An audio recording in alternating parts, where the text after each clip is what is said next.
Oh, hi there, I'm Martin and I'm autistic. I also have ADHD and Tourette syndrome, and here's some of the best tips and tools that I use as a neurodivergent person to be more okay in a world that can sometimes be a bit chaotic and overwhelming. These can also be used by parents or teachers or carers or loved ones, by people that might be a bit different like me. It might work regardless if they're neurodivergent or not, and it can also be aimed towards sensory seekers or people that just like to fidget and find new ways to, have fun. So one of the tools that I use a lot is comfort plushies. And I really like animals, so it's also a special interest being autistic, and I always loved knowing details. And it's also a good conversation starter, like, wow, look at this one, do you know what this animal is? It's an axolotl and he's called Machi. Yeah, don't get me started.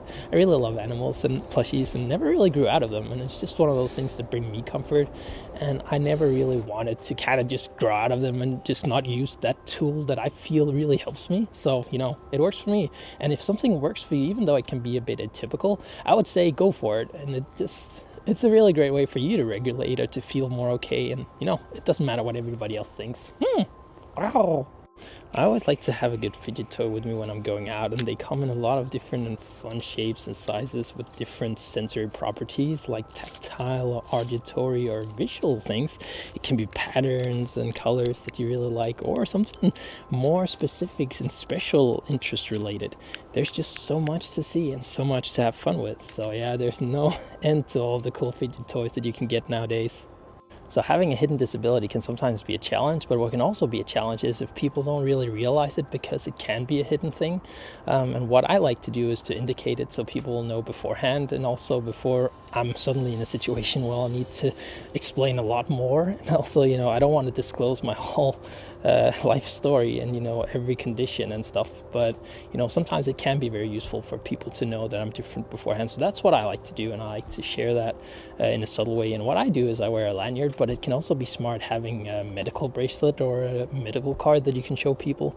But I really like the subtle approach with the lanyard, and I have a lot of different ones. I think they're very helpful. Some are very colorful, and you can put things at the end that can also be helpful tools like fidgets and or Chewelry. And it can also just be a medical card or something that can be a bit more explanatory, maybe, without you having to go into too many details. And I also have this really big one. I wish it was a little bit smaller, but sometimes it can also be nice that people don't go over and want to read everything. If I know I'm having a tough day and I don't want people to get up in my face, but at the same time want them to know what's going on, and that can be very helpful. So lanyards and stuff can really be a lifesaver for sure.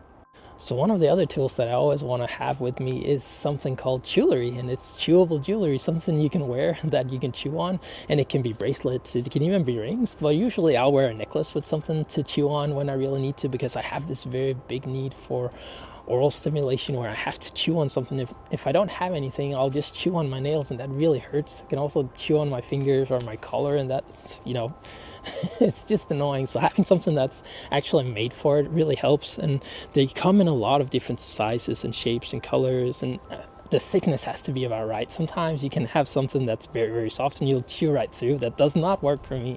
But if you get something with the right consistency, and it can also have textures and things where it's just very entertaining sensory wise.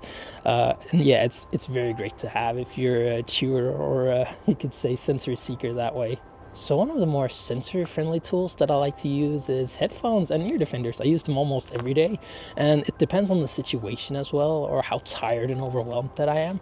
Sometimes just wearing the ear defenders and having the active listening mode on, or something that kind of lets a little bit of sound in, it'll help me to narrow the circle a little bit and still be able to pay attention and talk to people, but at the same time take those high-pitched sounds and all of the background noise that can sometimes be a bit distracting to me or tiring, and it can really be helpful. So these are really great sensory tools for me to use.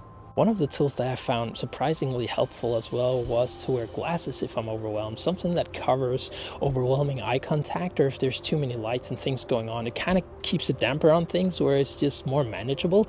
And these are actually very special. They're not normal glasses, they're actually anti-laser glasses, so they have like a blue tint that makes everything into something blue and magical for me. I really like the color blue, so that really helps to calm me down when it comes to this, and it's just really fun. So one of the things that I feel is essential to my sensory profile and things that really help me is to wear sensory-friendly clothing. And it can also be just as important as jewelry and fidget toys for me, because it's something that I'm wearing and it's something that helps to keep me safe and less overwhelmed and less stressed if it's just right. And my sensory-friendly preference is clothing that are loose. It can be jumpsuits, or it can be overalls or loose t-shirts that are too big, and comfy sweaters and things that aren't scratchy but soft. And that really helps me. And what's really important to me is also that it does not have annoying seams and it doesn't have annoying scratchy tags. That really helps me to have a longer leash as far as, being able to be in an overwhelming environment. If I just have sensory friendly clothing and something that feels soft and safe, that really helps to keep me safe as well and comfortable. Some people prefer their clothes to be more loose, while others might prefer them to be very tight. And I know companies even make some of these really weighted vests and coats and jackets that keep people grounded and more safe feeling if they have that sensory profile that really craves that deep pressure. And that can also be very helpful.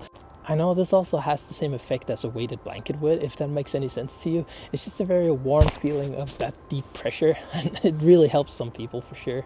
Oh, so thanks a lot for watching, and I hope that you found it helpful or insightful or perhaps educational. And I hope that you'll subscribe to my channel and stay tuned for more adventures. I know there's a lot more to cover and a lot of things I probably forgot about, but I hope to see you in the next video. So take care.